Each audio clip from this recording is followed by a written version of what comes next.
Police ಇಲಾಖೆಗೆ ದಕ್ಷ IPS ಅಧಿಕಾರಿ ಅಣ್ಣಾಮಲೈ ಅವರ ರಾಜೀನಾಮೆಗೆ ಸಂಬಂಧಪಟ್ಟಂತೆ ವಿಧಾನ ಪರಿಷತ್ ವಿಪಕ್ಷ ನಾಯಕ ಕೋಟ ಶ್ರೀನಿವಾಸ್ ಪೂಜಾರಿ ಪ್ರತಿಕ್ರಿಯೆಯನ್ನ ನೀಡಿದ್ದಾರೆ. ಅಣ್ಣಾಮಲೈ ರಾಜೀನಾಮೆ ಬಗ್ಗೆ ಮಾತನಾಡಿದ ಕೋಟ ಶ್ರೀನಿವಾಸ್ ಪೂಜಾರಿ ಅವರು, ಅಣ್ಣಾಮಲೈ ಅವರು ಅಪರೂಪದ ವ್ಯಕ್ತಿತ್ವ ಇರುವ ಐಪಿಎಸ್ ಅಧಿಕಾರಿ, ಕ್ರಿಮಿನಲ್ ಭೂಗತ ಪಾತಕಿಗಳಿಗೆ ಸಿಂಹ ಸ್ವಪ್ನವಾಗಿದ್ದವರು. ಎಳೆ ವಯಸ್ಸಿನಲ್ಲಿ ಹುದ್ದೆಯಿಂದ ನಿವೃತ್ತರಾಗ್ತಿದ್ದಾರೆ. ಇನ್ನಷ್ಟು ಕಾಲ ಇಲಾಖೆಯಲ್ಲಿ ಕರ್ತವ್ಯ ನಿರ್ವಹಿಸಬೇಕಿತ್ತು. ಅವರಿಗೆ ರಾಜಕೀಯ ಸೆಳೆತ ಇರಬಹುದು ಎನ್ನಲಾಗ್ತಾ ಇದೆ. ರಾಜಕೀಯ ಸೆಳೆತ ಇರಬಹುದೆಂದು ಕೆಲವರು ಹೇಳ್ತಿದ್ದಾರೆ. ಅಣ್ಣಾಮಲೈ ಎಲ್ಲಿದ್ದರೂ ಯಶಸ್ವಿ ವ್ಯಕ್ತಿಯಾಗಿ ರೂಪುಗೊಳ್ಳಲಿ ಎಂದು ಶುಭ ಹಾರೈಸಿದ್ರು.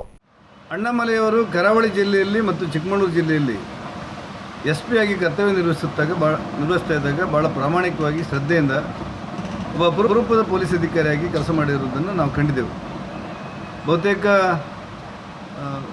ಬಹುದೊಡ್ಡ ಕ್ರಿಮಿನಲ್ ಹಿನ್ನೆಲೆ ಇರುವಂಥ ಆರೋಪಿಗಳು, ಒಂದು ರೀತಿಯಲ್ಲಿ ಭೂಗತ ಲೋಕದ ಪಾತಕಿಗಳನ್ನು ಕೂಡ ಬಂಧಿಸಿದ್ದು ಕಾನೂನು ಚೌಕಟ್ಟಿನ ವ್ಯಾಪ್ತಿಯಲ್ಲಿ ಕೆಲಸ ಮಾಡಿರುವುದನ್ನು ನಾನು ಕಂಡಿದ್ದೆ.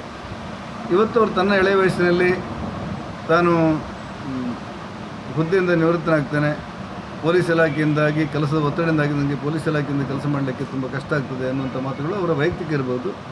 ಆದರೂ ಒಬ್ಬ ದಕ್ಷ ಅಧಿಕಾರಿ ಅನ್ನೋ ಹಿನ್ನೆಲೆಯಲ್ಲಿ ಅವರು ಇನ್ನಷ್ಟು ವರ್ಷಗಳ ಕಾಲ ಈ ಪೊಲೀಸ್ ಇಲಾಖೆಯಲ್ಲಿ ಕರ್ತವ್ಯ ನಿರ್ವಹಿಸುವುದು ಒಳ್ಳೆಯದಿತ್ತು ಅಂತ ನನಗೂ ಅನಿಸಿತ್ತು.